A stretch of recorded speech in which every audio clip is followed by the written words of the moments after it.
तो फाइनली सच्चाई तो सामने आ गई है, सभी के सामने आ गई है। और आज नहीं, रोज़ जो वीडियोस आ रहे हैं, जो व्लॉग्स आ रहे हैं, उसके ज़रिए रोज़ सभी को पता चल रहा है कि कितनी ज़्यादा सच्चाई है नेहा के बारे में। कितना सच बोल रहे थे अभय, कितना सच बोल रहे थे सचिन, और आज किट्टू और अमित जैसे पहुँचे थे वहाँ पर सचिन के घर पे। तो उसके बाद सचिन का जो रुख है, जो सचिन की कम्युनिटी आ रही है कि वो और मनीषा कभी अलग नहीं होंगे। और कल के जो सचिन ने जो व्लॉग बनाया उसमें उन्होंने कहा कि वो मनीषा को जाने नहीं देंगे और मनीषा को किसी भी तरह से मनाएंगे। तो मुझे कहीं ना कहीं थोड़ा सा डाउट लग रहा है, क्योंकि लास्ट टाइम भी आपने लाइव में आकर ये बात बोली थी कि वो अब मनीषा के साथ पहले के जैसे वीडियोस बनाएंगे और जितना लोगों ने उन्हें दूर किया है वो फिर से एक साथ रहेंगे और कोई मेरी मनीषा की तरफ टेढ़ी आँख करके भी नहीं देख सकता। और उसके सेकेंड डे आप यहाँ से मैडम से मिलने के लिए, तो थोड़ा सा डाउट है अभी आपके इस तरह के वर्ड्स पर कि आप मनीषा को कहीं जाने नहीं देंगे। और मुझे लगता है कि मनीषा को अभी ट्रस्ट नहीं करना चाहिए, क्योंकि हम ऑडियंस ही नहीं ट्रस्ट कर पा रहे हैं सचिन के ऊपर। तो मनीषा का ट्रस्ट करना मुझे सही नहीं लगेगा, क्योंकि उसका दिल फिर से टूट जाएगा। और अभी भी सचिन बहुत ज़्यादा इन्फ्लुएंस है नेहा को लेकर। मुझे ऐसा लगता है जो व्यक्ति अपनी इतनी बड़ी लाइफ को लाने के बाद ये बात बोलता है कि वो नेहा से शादी करना चाहता है, जैसा अलका जी ने अपने चैनल पे लाइव में सबके सामने बताया, सचिन के सामने ही बताया था, तो मुझे उस इंसान पर अभी ज़्यादा भरोसा नहीं है। मैं समझती हूँ कि वो ट्रैप में फंसा है, और ये जो ट्रैप फंसा है ना जिस नेहा तिवारी ने, वो बहुत ही गंदी औरत है। ये चीज़ सामने आ गई है, बहुत ही गलत औरत। एक हस्बैंड को उसकी वाइफ की प्रति भड़काना कि तुम, अगर मैं तुम्हारी वाइफ होती तो मैं तुम्हें सर पे बिठा कर रखती और वो तुम्हारी केयर नहीं करती। इस तरह की चीज़ें कौन करता है यार? एक बहन तो नहीं करती है यार। तो ये जो किया है नेहा तिवारी ने, इससे पता चल रहा है कि उनका कैरेक्टर क्या है, और जो उन्होंने फेक कंटेंट बनाया ना वो पूरी तरह से धराशायी हो गया। तो अब आप किसी भी तरीके की FIR की धमकी दो या आप किसी भी तरह का केस की धमकी दो, वो सिर्फ धमकी रह जाएगी। तो जैसे अभी आपकी ऑनलाइन इतनी छीछा लेदर हो रही है, आपके परिवार की धज्जियाँ उड़ गई हैं, और आफ्टर केस तो आपका भगवान ही मालिक है। क्योंकि ज़्यादातर जितने भी क्रिएटर हैं, जितने भी यूट्यूब फैमिली है, जो भी ऑडियंस इस कंट्रोवर्सी से जुड़ी है, वो सबके सब मनीषा के साथ हैं। वो बहुत हद तक सचिन को भी गलत मान रहे हैं, लेकिन ज़्यादातर लोग नेहा जी आपके ही खिलाफ हैं। एक भी क्रिएटर आपके सपोर्ट में नहीं खड़ा हुआ है। एक नीतू मैना थी, उनको भी आपने छटक दिया दूध में मक्खी की तरह, आपने उन्हें किनारे फेंक दिया है, तो वो भी आपके साथ नहीं है। तो एक भी क्रिएटर, एक भी इन्फ्लुएंसर आपके साथ नहीं है। तो बहुत ज़्यादा सपोर्ट मनीषा को और मनीषा की वजह से सचिन को भी मिल रहा है, क्योंकि सचिन के अंदर इतना तो गट्स है कि कम से कम सामने आकर अपनी गलती को एक्सेप्ट कर रहे हैं। सामने आके उन्होंने अपनी गलती स्वीकार करी है, माफ़ी मांगी है सबसे। लेकिन आपके अंदर तो इतना भी गट्स नहीं है कि आप सामने आइए। कब तक दूसरों के कंधे पे बंदूक रखकर आप चलाती रहेंगी? आपने अपने भाई को लाकर सामने खड़ा कर दिया। मैं मान सकती हूँ भाई सामने आएगा ही आएगा, क्योंकि आप जिस घर में कोई एक व्यक्ति अर्निंग का स्रोत होता है, वही एक अर्नर होता है पूरे घर के लिए, तो उसकी रिस्पेक्ट तो होती ही है। वो कितनी भी गलती कर ले, उसको कभी कोई गलत नहीं कहता। उनकी इतनी मजबूरी है, क्योंकि उनके घर में अर्निंग का दूसरा कोई स्रोत नहीं है नेहा जी के अलावा। तो वो तो आपकी हर गलतियां छिपाएंगे और आपको सपोर्ट भी करेंगे, डिफेंड भी करेंगे, सब कुछ करेंगे। लेकिन आपके अंदर क्या गट्स है? आप तो छोटे छोटे नेगेटिव कमेंट पे भी सामने आ जाती थी, धमकी देने लगती थी, वीडियोज़ बना देती थी। आज इतना बड़ा आपके ऊपर एलिगेंस लग रहा है और आप सामने क्यों नहीं आ रही हैं? ऑडियंस के सामने अपनी बात क्यों नहीं रख रही हैं? क्यों? क्योंकि आप पूरी तरीके से आपकी धज्जियाँ हो चुकी हैं। पूरी तरीके से जो आपके चेहरे पे नकाब लगा था, जो आपने आशीष जी के नाम को लेकर जो सिंपैथी पाई थी, वो सब कुछ बर्बाद हो चुकी है।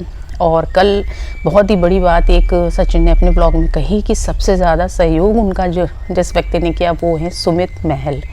तो इस बात से ये भी समझ में आता है कि शायद नेहा और सुमित की एंगेजमेंट भी टूट चुकी है इस मैटर के बाद।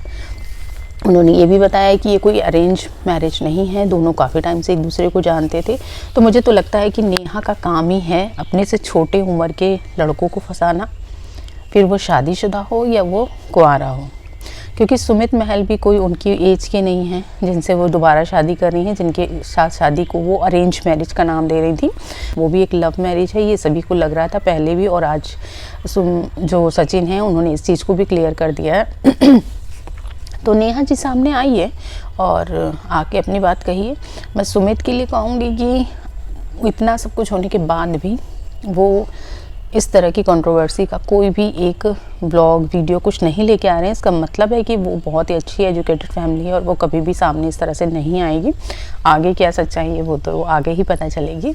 बट नेहा जी, आपने जो कुछ किया, एक पति और पत्नी के बीच में जो दरार डाली, जो आपने उन्हें अलग करने की कोशिश की, सिर्फ पैसे को देखकर, सिर्फ सचिन के घर को देख के आप एकदम भौचक रहे हैं, वो चीज़ें सुन के बहुत ही ज़्यादा ख़राब लग रहा है, गंदा फील हो रहा है आपके लिए कि पैसे के लिए आप इतना गिर सकते। इतना फेक कंटेंट कौन करता है यार?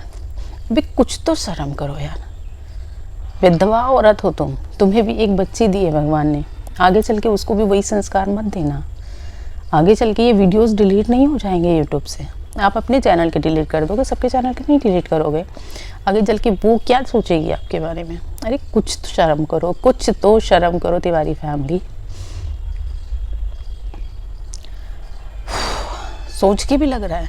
और अभी फिर से उनके घर में एक बेटी ने जन्म लिया है। तो अभी तक तो नेहा दीदी को सब जगह दीदी बोलते थे, उनसे आशीर्वाद लेते थे। उनकी जो ऑडियंस है, अंधभक्त ऑडियंस, वो उनसे आशीर्वाद लेती थी। तो मैं तो कहूँगी आप सभी जितने भी क्रिएटर्स हैं, जितने भी ऑडियंस है, वो अब वो जो बच्ची हुई है, तो शुभा और अभय की जो बच्ची हुई है, उसको आप सब आशीर्वाद दीजिए कि वो बिल्कुल भी अपनी बुआ के जैसे ना पड़े। कहीं से भी बुआ का एक लक्षण उस लड़की के अंदर ना आए, उस बच्ची के अंदर ना आए। और जो भी गंदगी आपने करी है रिश्तों में सिर्फ पैसे के लिए, वो गंदगी इवन कोई भी औरत, एक विधवा, एक माँ होने के बाद आपने इस तरह की गंदगी करी सिर्फ पैसे के लिए, कितनी गलत चीज़ है। और फिर से आप इतना ज़्यादा फेक कंटेंट भी दिखा रहे हो कि आप तो बड़ी सती सावित्री हो, आपको कभी गलती कर ही नहीं सकते हो, आपके जीवन में कुछ ऐसा है ही नहीं, लोग आपको बदनाम कर रहे हैं, आप अकेली औरत हो। इस तरह से करके आप लोगों से सिंपैथी गेन करते हो और डराने की कोशिश करते हो, धमकाने की कोशिश करते हो। आप नीतू मेहना जैसी फ्रेंड, उसको भी आप लोगों ने नहीं छोड़ा। अरे यार, अपने घर की इज्जत को बचाने के लिए किसी और के घर की इज्जत को क्यों उड़ा रहे हो यार? ये जो कर रहे हो आप, क्या इसका कर्मा आपको नहीं भोगना पड़ेगा? भोग ही रहे हो, अभी आगे और भोगना पड़ेगा आपको इसका कर्मा। और मुझे तो नेहा तिवारी पर इतना गुस्सा आ रहा है कि मुझे समझ में नहीं आ रहा है पैसा इतना इम्पोर्टेंट इस औरत के लिए है कि इसने सबका इस्तेमाल किया, सबका। बंद कमरे के अंदर की सच्चाई भी कल सचिन ने अपने ब्लॉग में बताई है। तो उस पर जो लोगों ने इतनी अटकलें लगाई थी, वो भी बहुत ही चीज़ें क्लियर हो गई हैं अब। और बट मुझे लगता है कि नेहा जी, अभी भी समय है, सुधर जाइए। ये जो थाना पुलिस धमकी जो आप खेल रहे हैं ना, इसको बंद करिए, क्योंकि इससे अब आपकी और ज़्यादा धज्जियाँ उड़ने वाली हैं। क्योंकि इन सभी का डर ख़त्म हो चुका है। वो सचिन हो, वो नीतू हो, मीशू हो, सरिता हो, कोई भी यूट्यूबर हो, किसी का सपोर्ट आपको नहीं है। सबके दिमाग में जो आपने डर भर रखा था ना, वो सारा डर भी ख़त्म हो गया है। दूसरी चीज़, वो जो नीतू मेहना की एक रिकॉर्डिंग की बात हो रही है, अभी सब लोग वो उस रिकॉर्डिंग का भी वेट कर रहे हैं कि क्या है उस रिकॉर्डिंग में। और वैसे सचिन ने बोला है कि ऐसा कुछ भी नहीं है उस रिकॉर्डिंग में। और जिस तरह से पता चला है कि उस रिकॉर्डिंग में नीतू ने जो कहा था वही आज सच हो रहा है। बस इतना ही शायद उस रिकॉर्डिंग में। बट वो रिकॉर्डिंग में एक्चुअल में क्या है, वो जब तक नहीं आएगी तब तक नहीं कह सकते। और मुझे नहीं लगता है कि अब वो रिकॉर्डिंग सामने आएगी, क्योंकि उस रिकॉर्डिंग का जो डर था ना, वो दिमाग से सबके निकल चुका है। तो उसको एज ए हथियार बनाकर यूज़ अप नहीं किया जाएगा, मुझे ऐसा लग रहा है। आगे क्या होता है वो तो पता नहीं। बट मुझे अभी भी सचिन के ऊपर थोड़ा डाउट है कि वो अभी भी बैक स्टेप ले सकते हैं। उनका कोई भी भरोसा मुझे अभी नहीं लग रहा है, क्योंकि बहुत बुरी तरीके से वो ट्रैप हैं अभी नेहा के साथ। तो जब तक नेहा की तरफ से उनको बहुत गहरी वाली चोट नहीं मिलेगी ना, तब तक मुझे नहीं लगता कि सचिन इस चीज़ से बाहर निकल कर आ पाएंगे और अपनी फैमिली, अपनी पत्नी की तरफ देखेंगे। और मनीषा क्या स्टेप ले रही है, मनीषा क्या डिसाइड करेगी, ये भी देखने वाली चीज़ें हैं। और मनीषा को उसके जो इन लॉज़ हैं वो भी सपोर्ट कर रहे हैं। शायद उनके मम्मी पापा भी अम्बाला पहुंच गए होंगे। अभी न्यू अपडेट कुछ भी ऐसा नहीं आया है, और जो भी अपडेट आएगा वो आगे मैं आपके साथ शेयर करूंगी।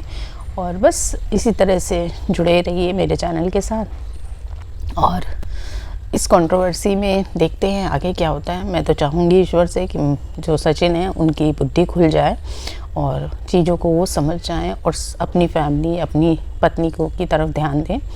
और बाकी नेहा जी को तो उनके कर्मा ले जाएंगे, और बाकी कुछ खास और नहीं कहना चाहूँगी मैं। कहने के लिए तो दिल में बहुत कुछ है सभी के अंदर, और आगे देखते हैं कि क्या चीज़ें आगे बढ़ती हैं, क्या स्टेप्स आगे बढ़ते हैं। उसके हिसाब से फिर आगे मैं आपको मिलूँगी नेक्स्ट व्लॉग में। तब तक take care and bye bye दोस्तों।